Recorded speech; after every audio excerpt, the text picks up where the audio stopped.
तो नमस्कार मित्रों, અત્યારે હાલમાં મોટા સમાચાર સામે આવ્યા છે। વિશ્વના વૈજ્ઞાનિકો પૃથ્વી વાયુમંડળમાં 2024 R1 નામના એસ્ટેરોઇડથી આશ્ચર્યમાં હતા કે આ એસ્ટેરોઇડ એવો હતો કે જેની ખબર પણ નહોતી પડી અને આ એસ્ટેરોઇડની ઓળખાણ ફિલિપિન્સ ઉપર 8 કલાક પહેલા થઈ શકી હતી, જે માત્ર 1 મીટર પહોળો હતો।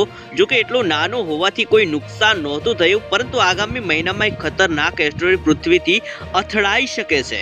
જી હા મિત્રો, વાત કરવામાં આવે તો હકીકતમાં 2007 FD3 ને ખોવાયેલો એસ્ટેરોઇડ કહે છે, કેમ કે આ છેલ્લે 2007માં દેખાયો હતો। જો કે અનિશ્ચિતતા હોવા છતાં નાસા આની ઓછી અસર થવાની સંભાવનાનું અનુમાન લગાવે છે। આ એસ્ટેરોઇડ 3 માર્ચ 2030ના દિવસે પૃથ્વી સાથે અથડાવવાની સંભાવના છે। જી આ મિત્રો, વાત કરવામાં આવે તો 0.0000096% છે અને 5 ઓક્ટોબર 2024માં 0.00087%થી થોડી ઓછી છે। જો કે કોઈ પણ વર્ષ કોઈ અસર થાય છે તો એસ્ટેરોઇડનું ઉર્જા પ્રકાશન 2.6 બિલિયન ટન એટલે કે TNT જેટલું હશે।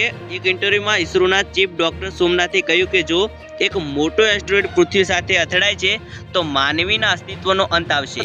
ઇસરો સતત આ એસ્ટેરોઇડને ટ્રેક કરી રહ્યું છે અને આની ટ્રેકિંગ માટે NETRA પ્રોજેક્ટ ચાલુ છે। આ ખતરનાક એસ્ટેરોઇડનું નામ એપોફિસ છે। આ asteroid 3 football stadium, INS Vikramaditya, Motera Narendra Modi cricket stadium બરાબર છે। આ એસ્ટેરોઇડની શોધ વર્ષ 2004માં કરવામાં આવી હતી।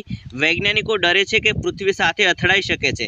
જો કે આ એસ્ટેરોઇડની પૃથ્વી સાથે અથડાવવાની સંભાવના ખૂબ ઓછી છે, છતાં વૈજ્ઞાનિકો પ્રમાણે એસ્ટેરોઇડ પૃથ્વીથી અથડાઈ શકે છે। જી હા મિત્રો, અત્યારે હાલમાં મોટા સમાચાર સામે આવ્યા છે। આ એસ્ટેરોઇડ એપોફિસ 1230 ફૂટ પહોળો છે, જે લગભગ 3.5 ફૂટબોલ સ્ટેડિયમ બરાબર છે અને આ એસ્ટેરોઇડ પૃથ્વીથી લગભગ 2068માં અથડાઈ શકે છે, પરંતુ એ પહેલાં એકવાર 13 એપ્રિલ 2029માં અને બીજી વાર 2036માં પૃથ્વીની નજીકથી નીકળશે। ઇસરોના અનુમાન પ્રમાણે એસ્ટેરોઇડ પૃથ્વી સાથે અથડાય છે તો પૂરી દુનિયાનો અંત આવી શકે છે।